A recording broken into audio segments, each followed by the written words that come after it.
1,000원이 모자라는데 이걸 어쨌지? 괜찮아요, 손님. 다음번에 내세요. 늦은 밤 편의점 계산대 앞에서 떨리는 손으로 동전을 세던 백발의 노인이 작게 중얼거렸습니다. 그 순간 젊은 여성 점주는 망설임 없이 미소를 지으며 말했습니다.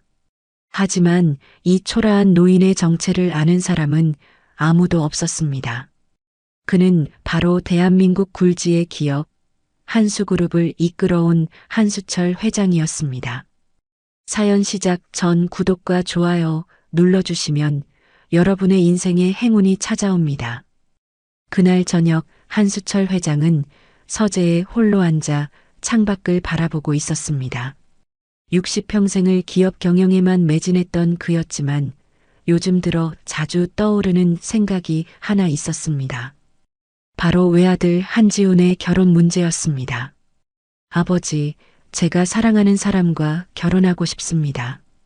2달 전 지훈이 처음으로 자신의 의견을 강하게 밝혔을 때 한수철은 놀라움을 감추지 못했습니다. 30대 초반까지 오직 회사 일에만 몰두하던 아들이 누군가를 진심으로 사랑한다니 그것만으로도 반가운 일이었습니다. 그 여자분은 어떤 분이냐? 편의점을 운영하고 있습니다. 평범하지만 누구보다 따뜻한 마음을 가진 사람입니다. 한수철은 그날 밤 오랜 시간 고민했습니다. 지훈은 한수그룹의 유일한 후계자였습니다. 수많은 명문가 교수들이 며느리감으로 거론되었지만 지훈은 단 한 번도 관심을 보이지 않았습니다. 그런 아들이 처음으로 자신의 감정을 드러냈다는 것, 그것은 분명 특별한 의미가 있었습니다. 하지만 한수철에게는 평생 지켜온 신념이 있었습니다. 아니, 정확히는 평생 안고 살아온 상처가 있었습니다. 사람은 가진 돈으로 판단하는 게 아니야. 그는 천천히 중얼거리며 책상 서랍을 열었습니다. 오래된 봉투 하나가 나왔습니다. 30년 전 그가 한강 다리 위에서 죽으려 할 때 받았던 그 봉투였습니다. 포기하지 마세요. 내일은 더 나은 날이 올 겁니다. 박성호 드림. 연필로 쓴 글씨가 희미하게 남아 있었습니다. 한수철의 눈빛이 부드러워졌습니다. 당시 사업 실패와 빚더미에 시달리던 자신을 구해준 은인. 그 추운 겨울밤 한강 다리 위에서 난간을 넘으려던 자신을 붙잡아준 따뜻한 손. 그리고 그 봉투 안에 들어있던 50만 원. 그 돈만으로는 부족했습니다. 하지만 모르는 사람에게도 그렇게 큰 돈을 선뜻 내밀 줄 아는 사람이 있다는 것. 그것이 한수철에게 진짜 희망이었습니다. 하지만 평생 은인을 찾지 못했습니다. 박성호라는 이름과 그 따뜻한 마음만 기억에 남았을 뿐이었습니다. 그 후로 한수철은 사람의 진심을 보는 눈이 생겼습니다. 아니, 진심을 찾으려 애쓰게 되었습니다. 성공한 후 만난 수많은 사람들 중에는 돈을 보고 웃는 사람, 이익을 위해 다가오는 사람들이 너무 많았습니다. 겉으로는 친절하지만 속으로는 재산만 노리는 사람들. 진짜 마음을 가진 사람을 찾기가 너무 어려웠습니다. 30년 전 박성호 선생님처럼 진심으로 사람을 대하는 이가 얼마나 될까? 한수철은 봉투를 가슴에 꼭 안았습니다. 그리고 생각했습니다. 지훈이가 사랑한다는 그 여인은 과연 어떤 사람일까? 진심으로 지훈이를 사랑하는 걸까? 아니면 한수그룹을 보는 걸까? 한수철은 자리에서 일어나 옷장을 열었습니다. 정장이 빼곡히 걸린 옷장 한쪽 구석에는 30년도 더 된 낡은 코트 한 벌이 걸려 있었습니다. 한강 다리에서 내려온 그날 밤 입었던, 그리고 은인을 만났던 바로 그 코트였습니다. 그는 천천히 그 코트를 꺼내 입었습니다. 김비서, 예, 회장님. 오늘 밤 운전은 필요 없네. 혼자 나가볼 곳이 있어. 하지만 회장님, 이 밤중에 혼자 나가시면 괜찮아. 오래된 기억을 더듬으러 가는 거야. 한수철은 비서의 걱정스러운 눈빛을 뒤로하고 저택을 나섰습니다. 그가 향한 곳은 서울 외곽의 작은 주택가였습니다. 지훈이 무심코 흘렸던 말을 기억하고 있었습니다. 그곳에 태희가 운영하는 24시간 편의점이 있다고 했습니다. 차창 밖으로 화려한 강남의 불빛이 점점 멀어지고 낡은 건물들이 늘어선 골목길이 나타났습니다. 한수철은 편의점에서 2블록 떨어진 곳에 택시를 세웠습니다. 그리고 천천히 걸어갔습니다. 11월 초순의 밤바람은 생각보다 차가웠습니다. 허름한 코트 안으로 찬바람이 파고들었지만 한수철은 개의치 않았습니다. 오히려 이 추위가 30년 전 그날 밤을 떠올리게 했습니다. 한강 다리 위에서 얼어붙던 그 추위, 그리고 자신을 붙잡아준 따뜻한 손. 그때 박성호 선생님이 아니었다면 오늘의 나는 없었을 거야. 진심으로 사람을 대하는 이가 얼마나 귀한지. 그 마음을 가진 사람을 내 며느리로 맞이하고 싶어. 편의점의 환한 불빛이 어둠 속에서 유독 밝게 빛나고 있었습니다. 한수철은 잠시 멈춰서서 유리창 너머를 바라봤습니다. 한 젊은 여성이 계산대에 앉아 뭔가를 정리하고 있었습니다. 지친 표정이었지만 손님이 들어오자 환한 미소로 인사했습니다. 저 사람이 지훈이가 말한 태희란 사람인가? 한수철은 깊은 숨을 들이마셨습니다. 그리고 주머니 속 지갑을 꺼내 뒷주머니에 넣었습니다. 그런 다음 오래전 모아뒀던 동전 몇 개만 손에 쥐었습니다. 그는 마치 가난한 노인이 된 것처럼 등을 구부정하게 굽히고 느린 걸음으로 편의점 문을 열었습니다. 딸랑 문 열리는 소리와 함께 따뜻한 공기가 얼굴을 감쌌습니다. 어서 오세요. 밝은 목소리가 들려왔습니다. 한수철은 고개를 들지 않은 채 천천히 빵 코너로 향했습니다. 형광등 불빛 아래 진열된 단팥빵 한 개가 눈에 들어왔습니다. 1,500원이라는 가격표가 붙어 있었습니다. 한수철은 떨리는 손으로 주머니 속 동전을 꺼내 세어보았습니다. 1,000원짜리 지폐 하나와 100원짜리 동전 4개, 모두 합쳐 1,400원이었습니다. 그는 단팥빵을 집어들고 계산대로 향했습니다. 이제 진짜 시험이 시작되는 것입니다. 돈도 제대로 없는 초라한 노인을 앞에 두고 아들이 사랑한다는 그 여인은 과연 어떤 반응을 보일까요? 한수철은 느린 걸음으로 계산대 앞에 섰습니다. 그리고 조심스럽게 동전들을 하나씩 꺼내기 시작했습니다. 한수철이 계산대 앞에 섰을 때 박태희는 재고 정리 장부를 덮고 고개를 들었습니다.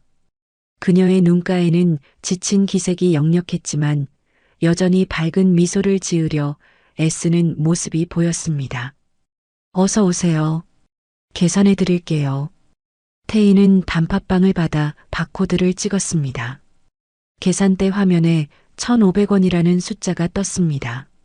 한수철은 떨리는 손으로 주머니에서 동전들을 꺼내 계산대 위에 하나씩 올려놓기 시작했습니다. 1,000원짜리 지폐 하나, 100원짜리 동전 하나, 둘, 셋, 넷. 그리고 더 이상 동전이 나오지 않았습니다. 1,400원이네요. 한수철은 작은 목소리로 중얼거렸습니다. 그리고 다시 한번 주머니를 뒤적였지만 아무것도 나오지 않았습니다. 태희는 잠시 노인을 바라봤습니다. 처음에는 살짝 경계하는 눈빛이었습니다. 밤늦은 시간, 돈도 제대로 없는 낯선 노인. 하지만 그녀는 계산대 옆 시계를 흘끗 보았습니다. 자정이 넘은 시각이었습니다. 태희의 눈빛이 부드러워졌습니다. 노인의 떨리는 손, 초라한 옷차림, 그리고 무엇보다 아버지와 비슷한 연배. 문득 아버지 생각이 났습니다. 병원에 누워 계신 아버지도 젊은 시절 이렇게 힘들 때가 많았다고 하셨습니다. 할아버지, 혹시 집이 멀으세요? 한수철은 고개를 끄덕였습니다. 태희는 잠시 망설이는 듯 했습니다. 그녀의 눈빛이 단팥빵과 한수철의 얼굴 사이를 오갔습니다. 그리고 마침내 결심한 듯 작은 미소를 지으며 말했습니다. 괜찮아요. 손님 다음번에 내세요. 그리고 이 시간에 식사도 못 하셨죠? 빵 하나로 배가 차진 않겠지만 그래도 조금이나마 도움이 되실 거예요. 태희는 계산대 아래 작은 냉장고에서 우유 한 팩을 꺼냈습니다. 그리고 조리대로 가서 컵라면을 하나 끓이기 시작했습니다. 한수철은 놀란 눈빛으로 그녀를 바라봤습니다. 아니, 이건 너무... 저희 아버지도 요즘 병원에 계세요. 밤늦게 혼자 다니시는 어르신을 보면 아버지 생각이 나서요. 아버지가 젊었을 때도 어려운 시절이 많으셨대요. 그때 도와준 분들 덕분에 여기까지 왔다고 하시더라고요. 태희의 목소리에는 잔잔한 슬픔과 함께 따뜻함이 배어 있었습니다. 그녀는 라면이 끓는 동안 한수철에게 작은 테이블에 앉으라고 권했습니다. 편의점 한쪽에 마련된 간이 식사 공간이었습니다. 한수철은 천천히 자리에 앉았습니다. 그리고 편의점 안을 둘러보았습니다. 깨끗하게 정돈된 진열대, 먼지 하나 없이 닦인 유리창, 구석구석 손때가 묻은 청소 도구들. 이 작은 공간을 지키기 위해 얼마나 많은 노력을 기울였는지 한눈에 알 수 있었습니다. 어르신 조심하세요. 뜨거워요. 태희가 라면 한 그릇을 조심스럽게 가져왔습니다. 김이 모락모락 피어오르는 라면, 그릇 옆에 단팥빵과 우유를 나란히 놓았습니다.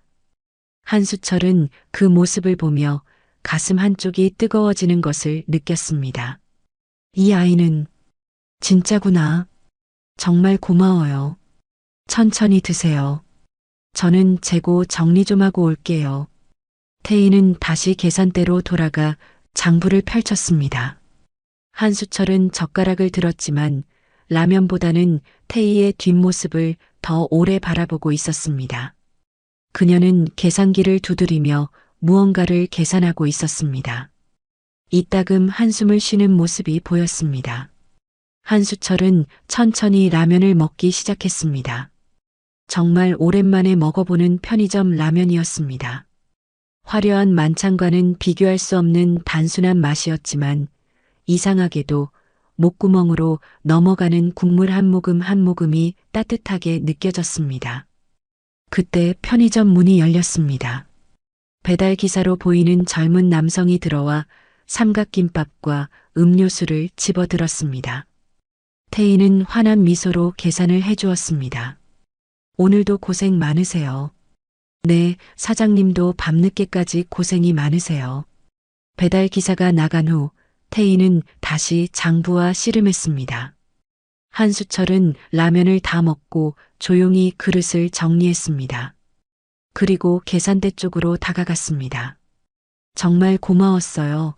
덕분에 힘이 났어요. 다행이에요. 조심히 들어가세요. 한수철은 문을 나서려다 잠시 멈췄습니다. 그리고 뒤돌아봤습니다. 태희는 다시 장부에 집중하고 있었습니다.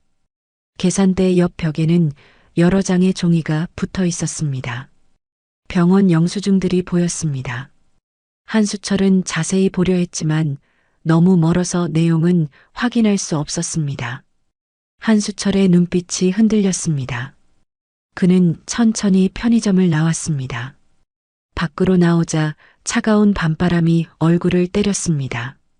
한수철은 택시를 타러 걸어가며 계속해서 뒤를 돌아봤습니다. 편의점의 환한 불빛 속에서 태희는 여전히 계산대에 앉아 무언가를 적고 있었습니다. 차에 올라탄 한수철은 시동을 걸지 않은 채 한참을 그 자리에 앉아 있었습니다. 그의 머릿속에는 방금 전 본 광경들이 파노라마처럼 스쳐 지나갔습니다. 처음엔 경계하다가 점차 마음을 열어준 태희, 돈이 부족한 노인에게 음식을 내어주던 따뜻한 손길, 지친 눈빛 속에서도 잃지 않으려 애쓰던 미소.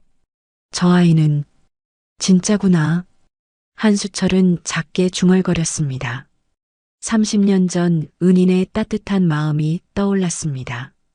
그때 그분처럼 태희도 모르는 노인에게 진심으로 손을 내밀었습니다.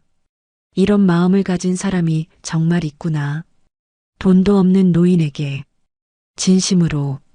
한수철은 스마트폰을 꺼내 비서에게 메시지를 보내려다가 멈췄습니다. 그리고 메시지를 지웠습니다. 아니야. 이건 내가 직접 확인해야 할 일이야. 더 지켜봐야 해. 한수철은 다시 한번 편의점을 바라봤습니다. 그리고 천천히 차를 출발시켰습니다.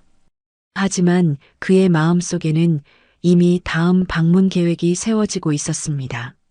집으로 돌아가는 길, 한수철은 백미러로 점점 작아지는 편의점의 불빛을 계속 바라봤습니다. 사흘 후, 한수철은 다시 그 편의점을 찾았습니다.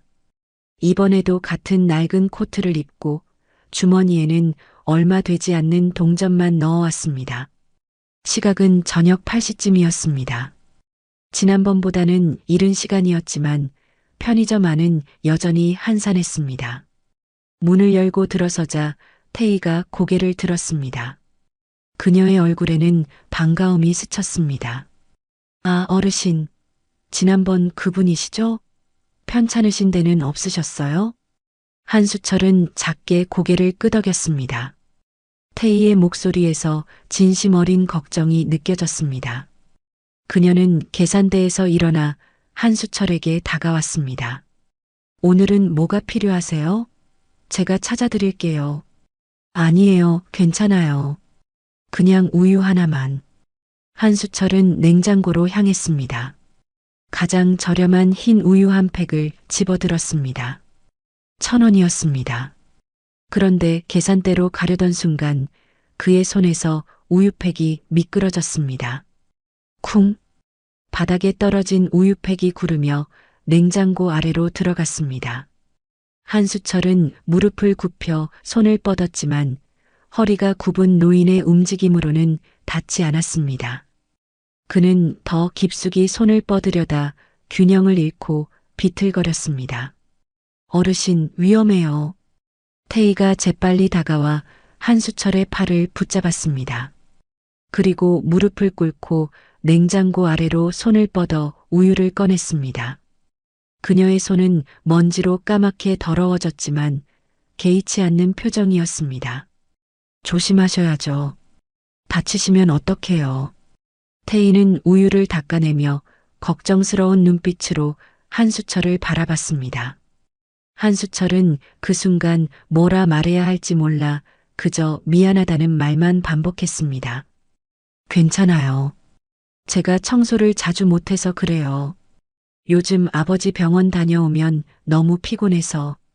태희의 목소리가 점점 작아졌습니다. 그녀는 재빨리 화제를 돌렸습니다. 우유 드시려고 하셨죠? 이거 드릴게요. 대신 이것도 하나 가져가세요. 태희는 선반에서 식빵 한 봉지를 집어들었습니다. 유통기한이 하루 남은 제품이었습니다.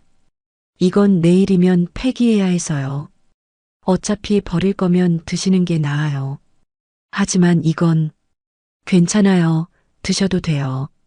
안 그러면 제가 더 죄송해요. 한수철은 태희의 간절한 눈빛을 마주했습니다. 그 눈빛 속에는 노인을 대하는 예의와 배려, 그리고 누군가를 도울 수 있다는 것에 대한 작은 기쁨이 담겨 있었습니다. 그는 천천히 고개를 끄덕였습니다.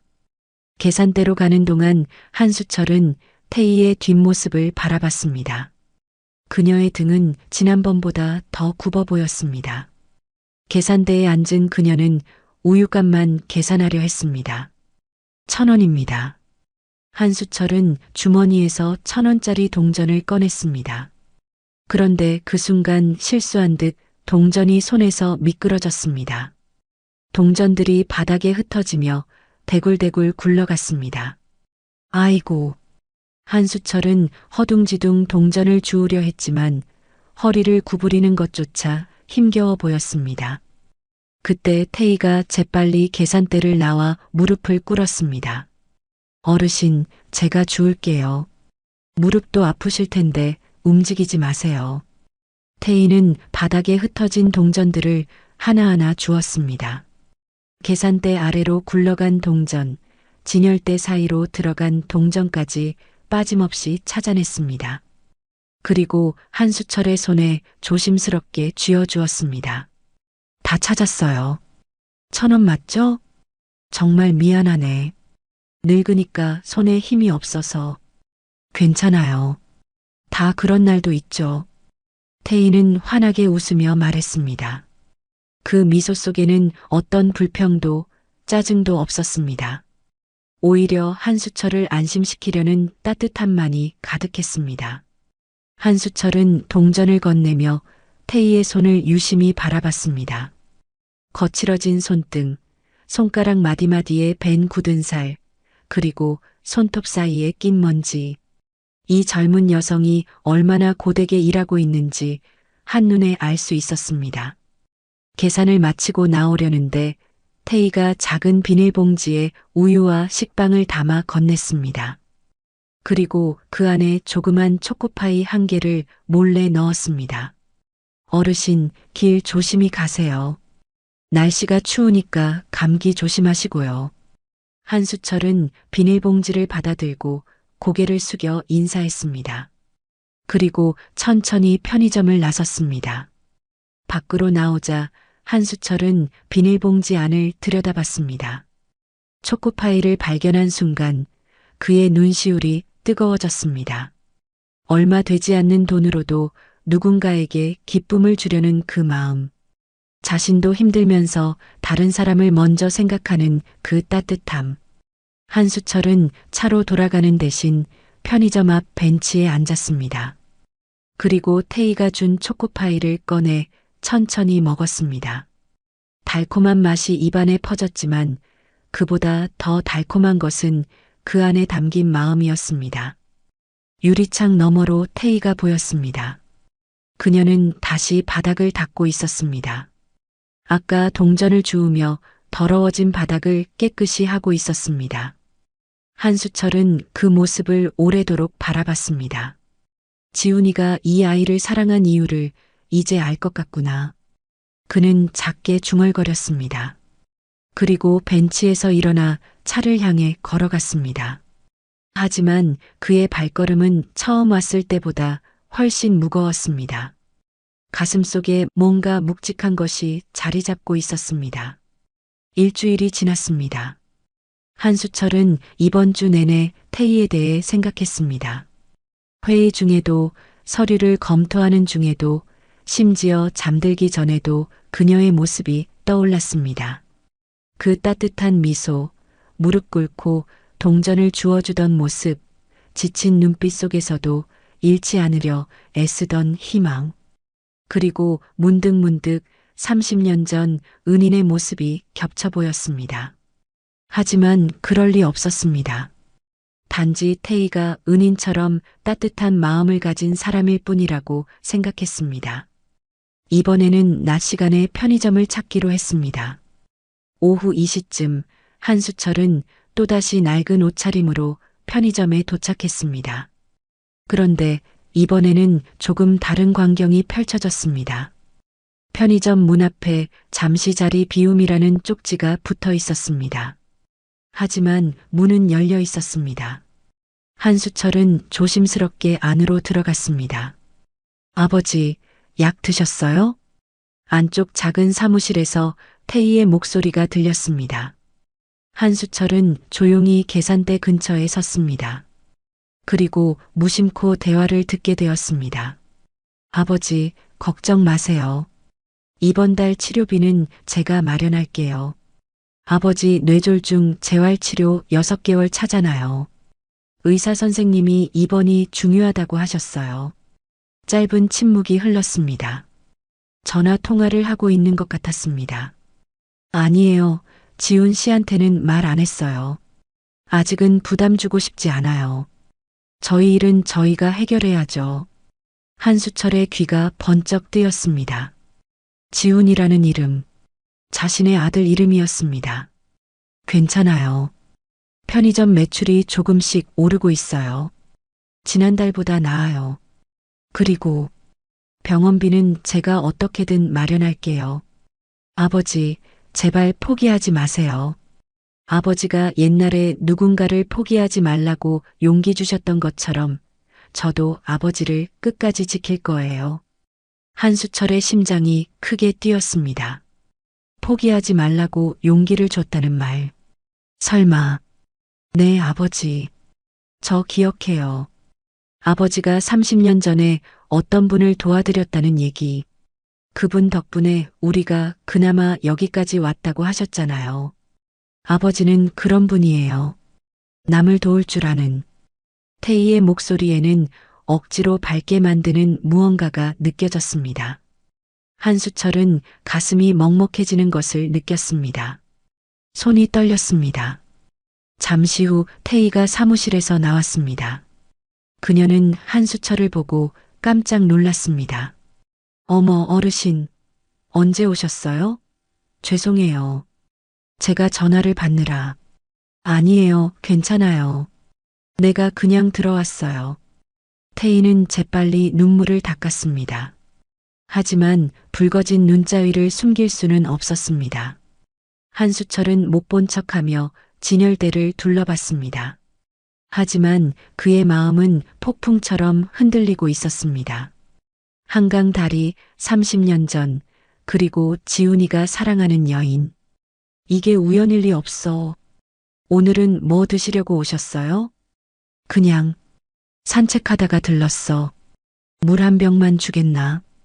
태희는 냉장고에서 생수를 꺼내왔습니다.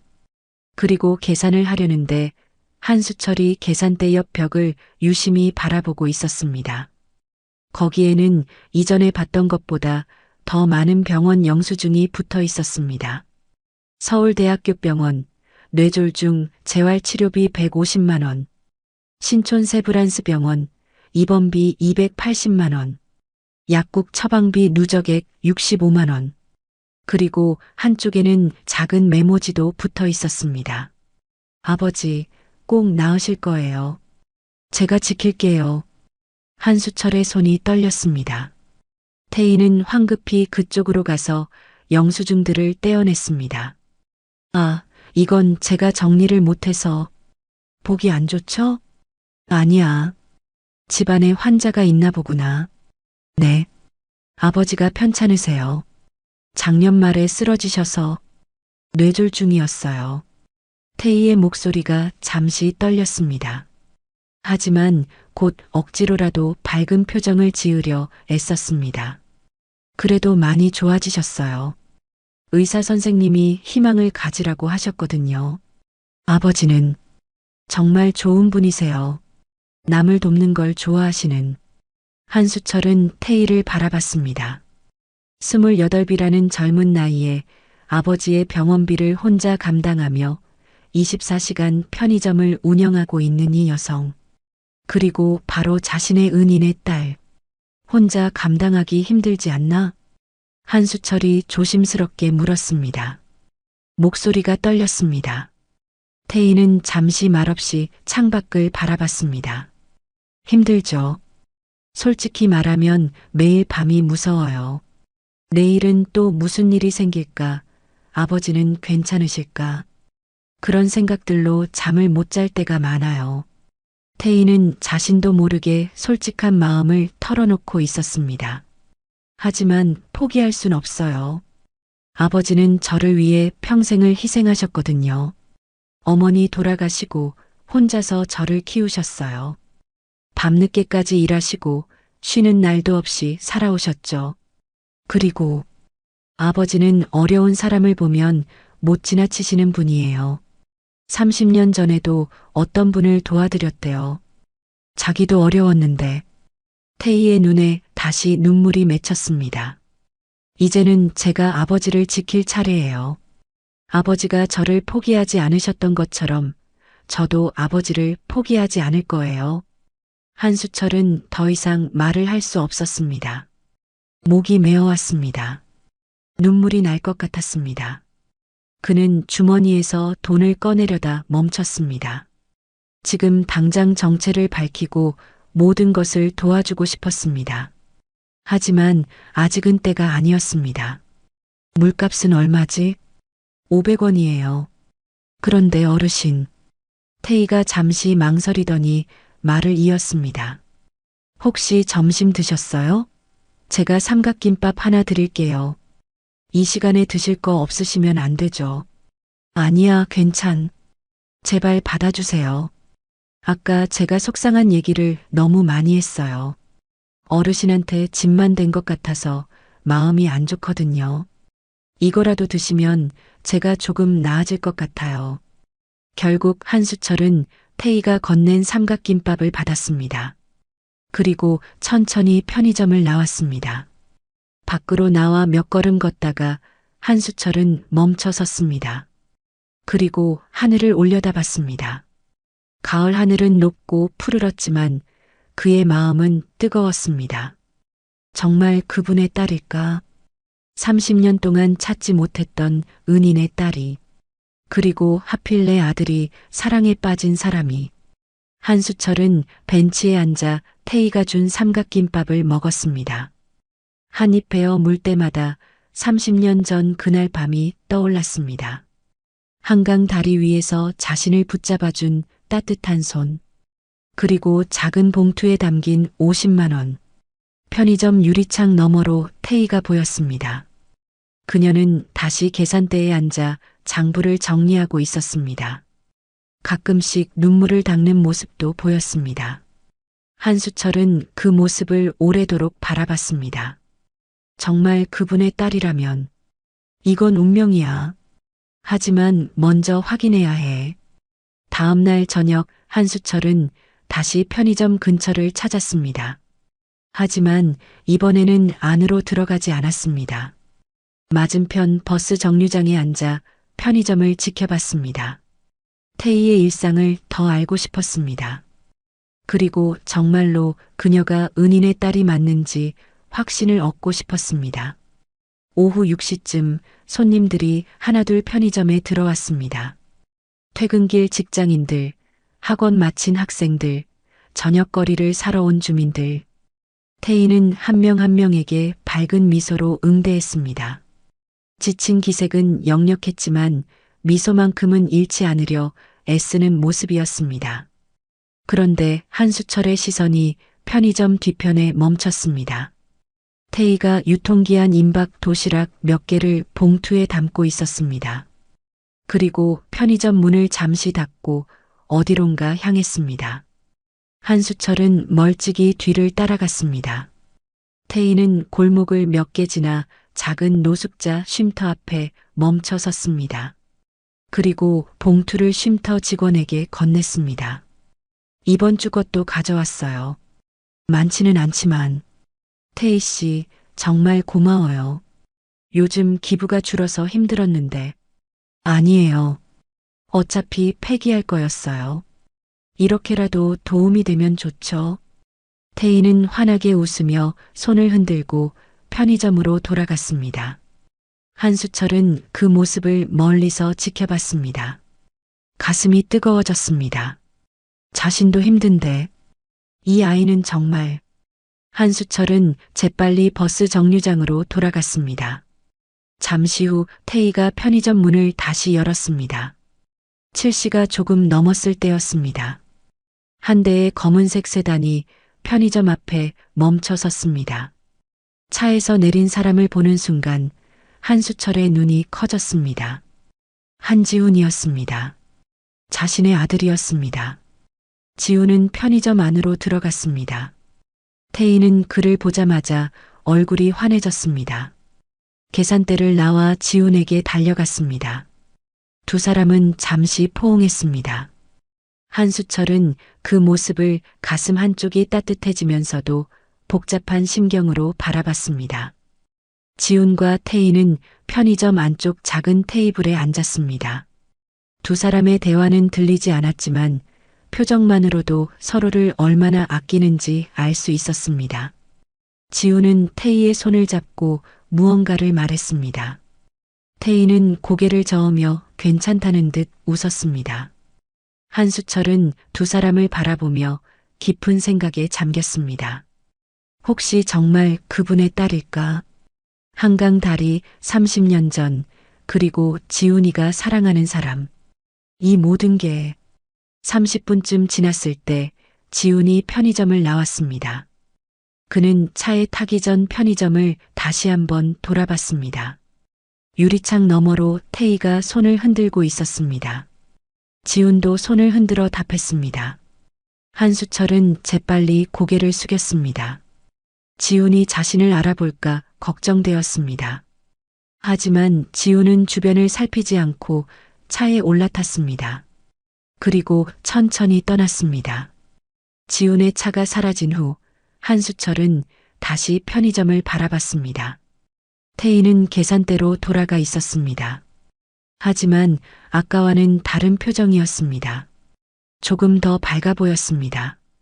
누군가를 사랑한다는 것이 주는 힘이었습니다. 한수철은 자리에서 일어났습니다. 그리고 편의점으로 천천히 걸어갔습니다. 문을 열고 들어서자 태희가 반갑게 맞이했습니다. 어르신, 오늘도 오셨네요. 그래. 오늘은 컵라면 하나 먹으려고. 네, 안쪽 자리에 앉아 계세요. 제가 끓여드릴게요. 태희는 컵라면을 꺼내 뜨거운 물을 부었습니다. 그리고 한수철이 앉은 테이블로 가져왔습니다. 한수철은 아까 지훈이 앉았던 바로 그 자리에 앉아 있었습니다. 아까 손님이 있었나 보네? 한수철이 무심한 듯 물었습니다. 태희의 얼굴에 살짝 붉은 기운이 돌았습니다. 아, 네, 제 남자친구예요. 그래, 좋은 사람인가 보네. 네, 정말 좋은 사람이에요. 저 같은 사람을 사랑해주는. 태희의 목소리에는 행복이 묻어났습니다. 한수철은 라면을 먹으며 조심스럽게 물었습니다. 결혼은 언제 하나? 아직 정하지 못했어요. 제 상황이 좀 복잡해서요. 태희의 표정이 순간 어두워졌습니다. 아버지 병원비도 있고 편의점도 아직 자리를 못 잡았거든요. 결혼 준비를 할 여유가 없어요. 그 사람은 뭐라고 하나? 빨리 결혼하자고 해요. 자기가 다 도와주겠다고. 하지만 전 그럴 수 없어요. 태희는 잠시 말을 멈췄다가 이어갔습니다. 사랑한다고 해서 모든 걸 짊어지게 할 순 없잖아요. 제 짐은 제가 져야죠. 그 사람한테 폐를 끼치고 싶지 않아요. 한수철은 숟가락을 든 채 멈췄습니다. 태희의 말에는 단단한 자존심이 담겨 있었습니다. 가난하지만 당당하고 힘들지만 굴하지 않으려는 의지가 느껴졌습니다. 그 사람 부모님은 뭐라고 하시나? 아직 정식으로 인사드리지 못했어요. 그분은 집안이 좀 어려운 편이 아니라서요. 제가 인사드리기가 부담스러워요. 한수철의 가슴이 철렁했습니다. 태희는 자신을 만나는 것을 부담스러워하고 있었습니다. 왜 그런가? 사람은 가진 걸로 평가하는 게 아닌데. 말씀은 고마운데요. 현실은 그렇지 않잖아요. 특히 저희처럼 가진 게 없으면 더 조심해야 해요. 누가 봐도 당당할 수 있을 때까지 준비하고 싶어요. 한수철은 더 이상 말을 할 수 없었습니다. 라면을 다 먹고 계산을 하려는데 태희가 작은 봉투를 내밀었습니다. 어르신, 이거 가져가세요. 오늘 낮에 남은 삼각김밥이에요. 봉투 안에는 삼각김밥 2개가 들어 있었습니다. 아니야, 이건 제발이요. 어르신 보면 저희 아버지 생각이 나서 가만히 못 있겠어요. 아버지도 옛날에 어려운 분들 많이 도와드렸대요. 결국 한수철은 삼각김밥을 받았습니다. 그리고 천천히 편의점을 나왔습니다. 밖으로 나와서도 한참을 그 자리에 서 있었습니다. 편의점 불빛이 어둠 속에서 밝게 빛났습니다. 그 불빛 속에서 태희는 여전히 계산대를 지키고 있었습니다. 한수철은 삼각김밥 봉투를 가슴에 꼭 안았습니다. 그리고 작게 중얼거렸습니다. 정말 그분의 딸일까? 30년 동안 찾지 못했던 은인의 딸이, 그리고 하필 내 아들이 사랑에 빠진 사람이. 확인해야 해. 반드시. 그의 눈시울이 붉어졌습니다. 가슴속 깊은 곳에서 뜨거운 무언가가 치밀어 올랐습니다. 일주일 후 한수철은 마지막 방문을 준비했습니다. 이번이 진짜 마지막 시험이 될 것이었습니다. 그는 평소보다 더 초라한 차림을 했습니다. 낡은 코트에 구멍난 운동화, 며칠은 안 감은 듯한 머리. 거울을 보니 정말로 가난한 노숙인 같았습니다. 하지만 이번에는 단순한 시험이 아니었습니다. 태희가 정말 끝까지 자신의 따뜻한 마음을 유지하는지, 그리고 정말 은인의 딸이 맞는지 확인하고 싶었습니다. 만약 정말 그렇다면 30년 동안 찾아 헤맸던 은혜를 갚을 수 있는 것입니다. 저녁 8시쯤 편의점에 도착했습니다. 문을 열고 들어서자 태희가 환하게 웃으며 맞이했습니다. 어서 오세요. 한수철은 진열대 사이를 천천히 걸었습니다. 그리고 가장 저렴한 삼각김밥 하나를 집어들었습니다. 계산대로 향하는데 일부러 비틀거렸습니다. 손으로 이마를 짚으며 힘없는 표정을 지었습니다. 어이구. 한수철은 약한 목소리로 신음하며 비틀거렸습니다. 어르신. 태희가 재빨리 달려왔습니다. 그리고 한수철의 팔을 붙잡아 의자로 안내했습니다. 괜찮으세요? 안색이 안 좋으신데. 아니야. 그냥 좀 어지러워서. 태희는 냉장고에서 이온 음료를 꺼내 뚜껑을 따서 건넸습니다. 천천히 드세요. 이거 드시면 좀 나아지실 거예요. 한수철은 떨리는 손으로 음료를 받았습니다. 태희는 의자를 가져와 한수철 옆에 앉았습니다. 좀 쉬셨다 가세요. 급하게 일어나시면 안 돼요. 고맙네. 괜찮아요. 저희 아버지도 쓰러지셔서 병원에 계세요. 혼자 계신 어르신이 이렇게 편찮으시면 어떡해요. 태희는 한수철이 음료를 다 마실 때까지 옆에서 지켜봤습니다. 그리고 삼각김밥을 봉투에 담아 건넸습니다. 이것도 드세요. 돈은 받지 않을게요. 어르신 몸 상태가 안 좋으신데 어떻게 돈을 받아요? 한수철은 태희의 얼굴을 바라봤습니다. 그 얼굴에는 어떤 짜증도 불편함도 없었습니다. 오직 진심 어린 걱정과 따뜻함만이 가득했습니다. 편찮은 노인을 돌보는 것이 전혀 부담스럽지 않다는 듯한 자연스러운 모습이었습니다. 잠시 후 한수철이 자리에서 일어났습니다. 덕분에 많이 나아졌네. 정말 고마워요. 천천히 가세요. 조심히 들어가시고요. 태희는 한수철이 문을 나설 때까지 걱정스러운 눈빛으로 지켜봤습니다. 밖으로 나오자 다리에 힘이 풀렸습니다. 한수철은 편의점 앞 벤치에 주저앉았습니다. 유리창 너머로 태희가 보였습니다. 그녀는 계산대로 돌아가 있었습니다. 고단한 하루를 이어가는 그녀의 뒷모습이 보였습니다. 한수철은 그 모습을 오래도록 바라봤습니다. 편찮은 노인에게 보여준 한없는 선함과 따뜻함, 그리고 자신의 은인의 딸일지도 모르는 그녀. 모든 것이 선명하게 보였습니다. 한수철은 천천히 주차장으로 걸어갔습니다. 차에 올라타서도 한참을 움직이지 못했습니다. 그의 눈에서 눈물이 흘러내렸습니다. 60평생을 살아오며 수많은 사람을 만났지만 태희 같은 사람은 흔치 않았습니다. 가진 것 없이도 나눌 줄 아는 사람, 힘들어도 다른 사람을 먼저 생각하는 사람, 주저없이 무릎 꿇고 동전을 주어줄 수 있는 사람, 그리고 자신의 은인일지도 모르는 사람의 딸. 이제 알겠구나. 이게 운명이었어. 하늘이 내게 은혜를 갚을 기회를 준 거야. 한수철은 휴대폰을 꺼냈습니다. 그리고 비서에게 메시지를 보냈습니다. 내일 아침 일정을 모두 취소하게. 그리고 법무팀에 연락해서 준비할 게 있다고 전하게 메시지를 보낸 후 한수철은 다시 편의점을 바라봤습니다. 그리고 조수석에 놓아둔 낡은 가죽 서류 가방을 쓰다듬었습니다. 그 안에는 30년 동안 간직해온 봉투가 들어 있었습니다. 내일이면 모든 것이 달라질 것이었습니다. 다음 날 아침 편의점 앞에 검은색 고급 세단이 천천히 멈춰 섰습니다. 운전석에서 정장을 입은 기사가 내려 뒷문을 열었습니다. 그리고 깔끔한 정장 차림의 한수철이 차에서 내렸습니다. 손에는 낡은 가죽 서류 가방을 들고 있었습니다. 태희는 아침 청소를 하다가 그 광경을 봤습니다. 고급 차량이 이 동네에 서는 것 자체가 낯선 풍경이었습니다.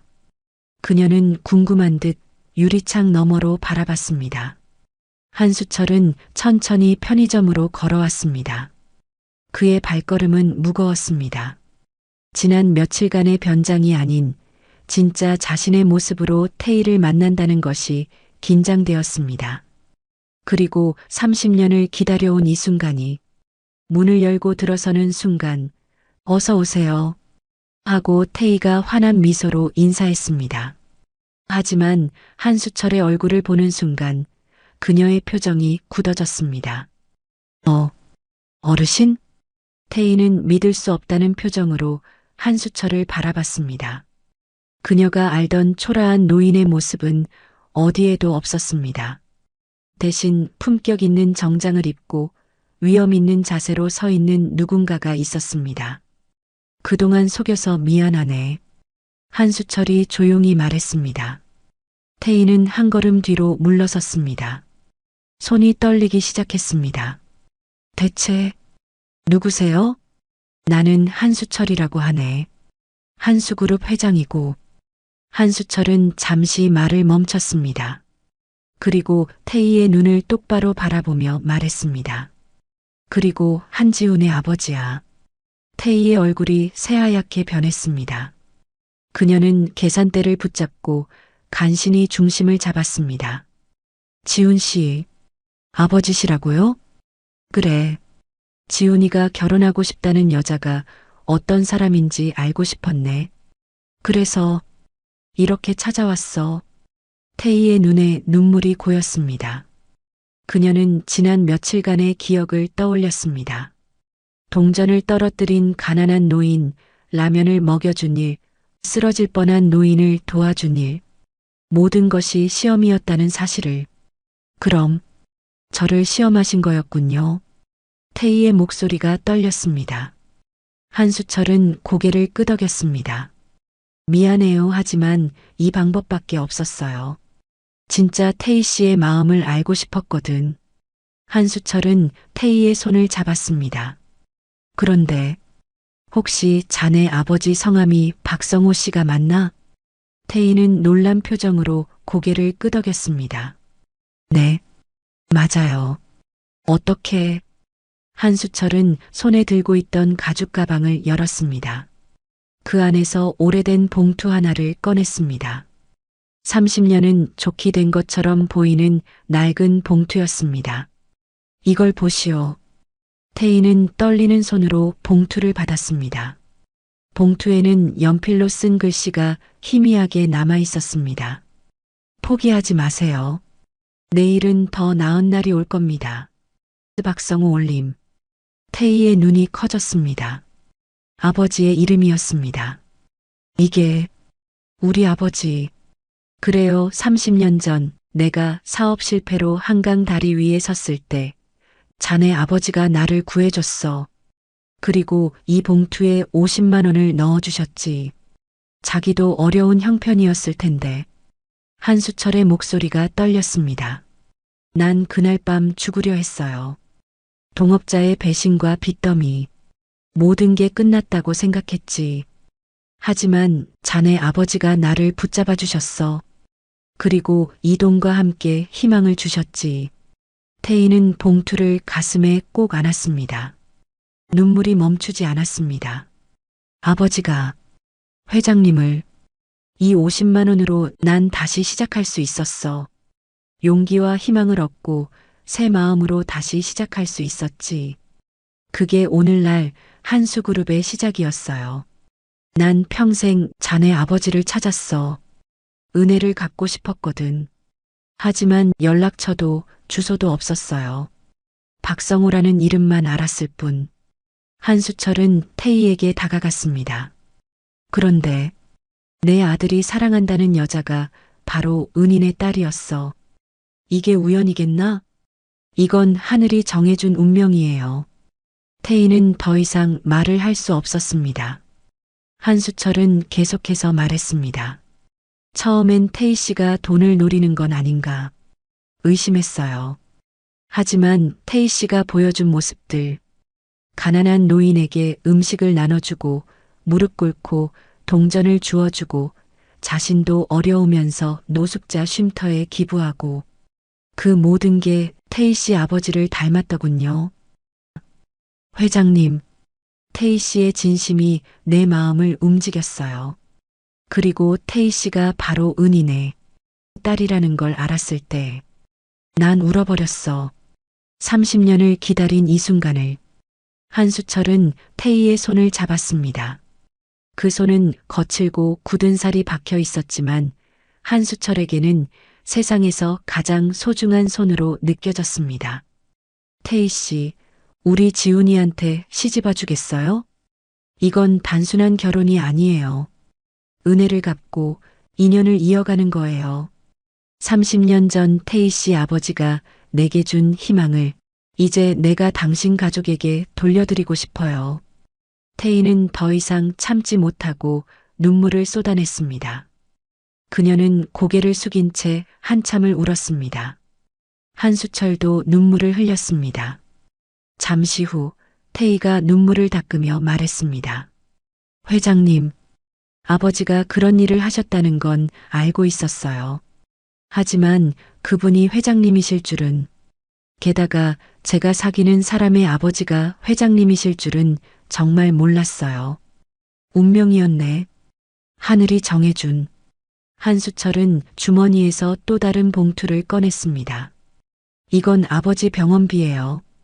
그리고 앞으로 필요한 모든 치료비.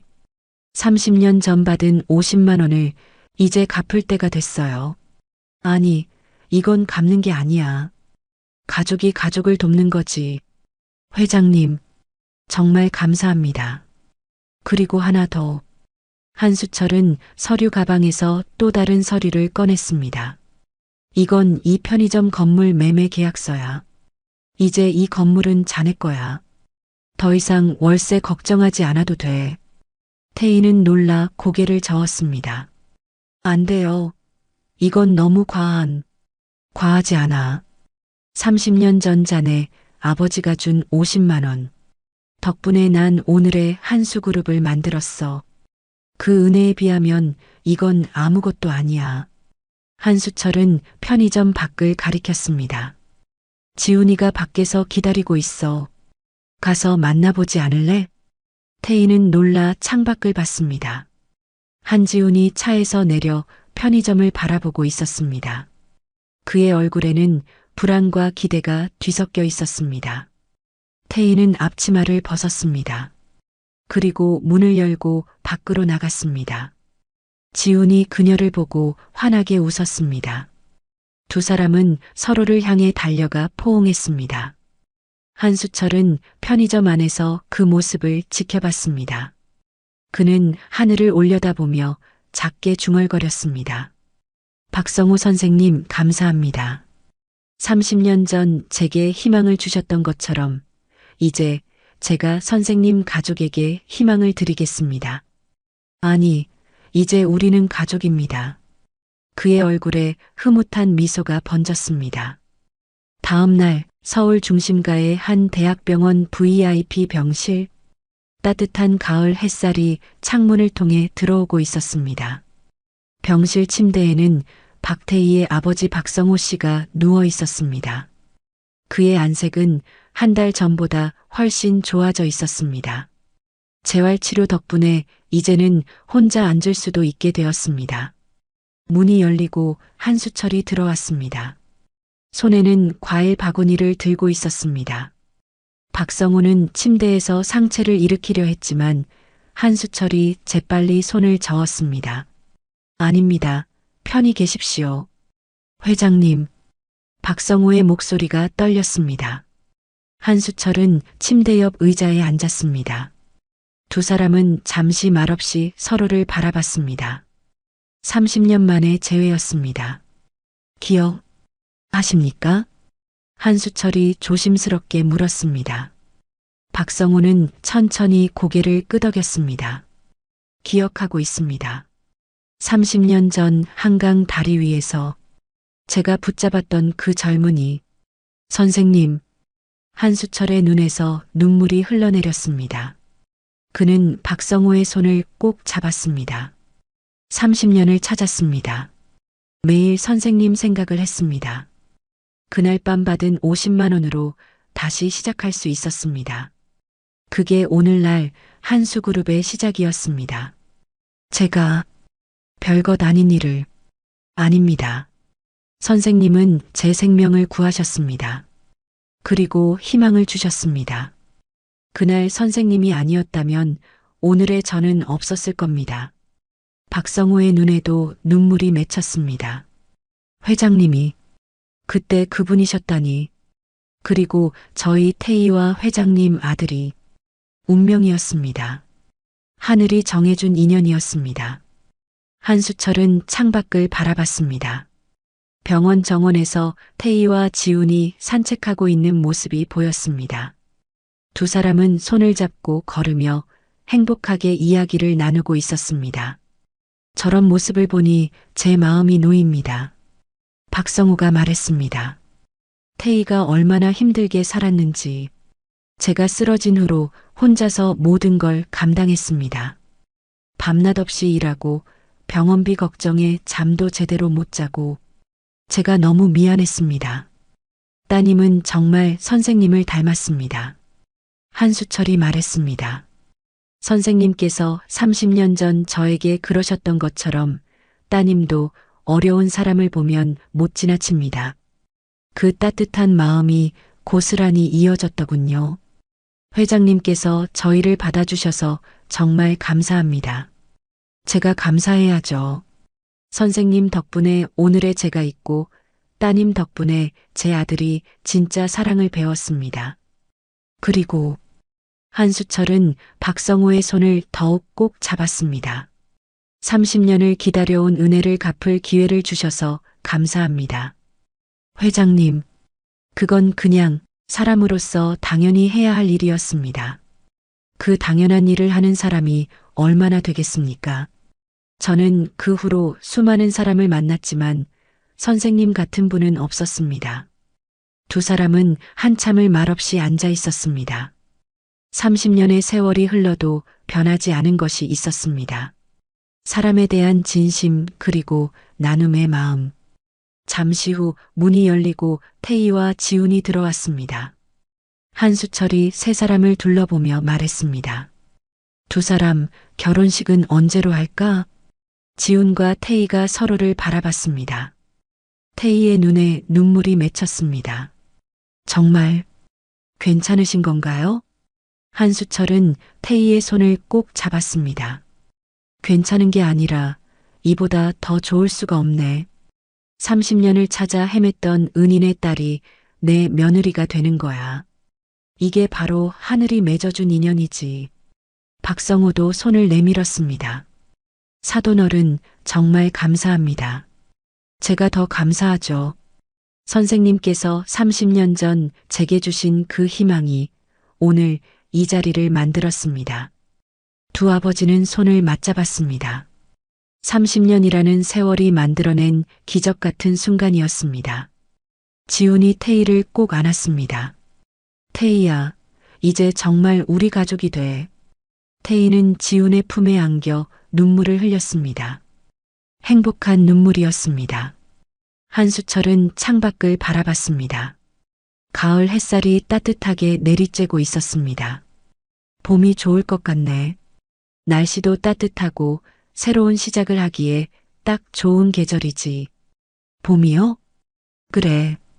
내년 4월에 결혼식을 올리자. 그때쯤이면 사돈 어른도 많이 회복하셔서 직접 딸을 데리고 버질로드를 걸으실 수 있을 거야. 박성호의 눈에서 눈물이 흘러내렸습니다. 회장님, 정말 그럴 수 있을까요? 물론입니다. 의사 선생님도 재활치료 잘 받으시면 충분히 가능하다고 하셨습니다. 태희가 아버지 손을 꼭 잡았습니다. 아버지, 우리 함께 걸어요. 꼭요. 박성호는 딸의 손을 쓰다듬으며 고개를 끄덕였습니다. 한수철은 주머니에서 낡은 봉투를 꺼냈습니다. 30년을 간직해온 그 봉투였습니다. 장인어른, 이걸 보십시오. 30년 동안 제 곁을 지켜온 희망입니다. 박성호는 봉투를 보며 눈물을 닦았습니다.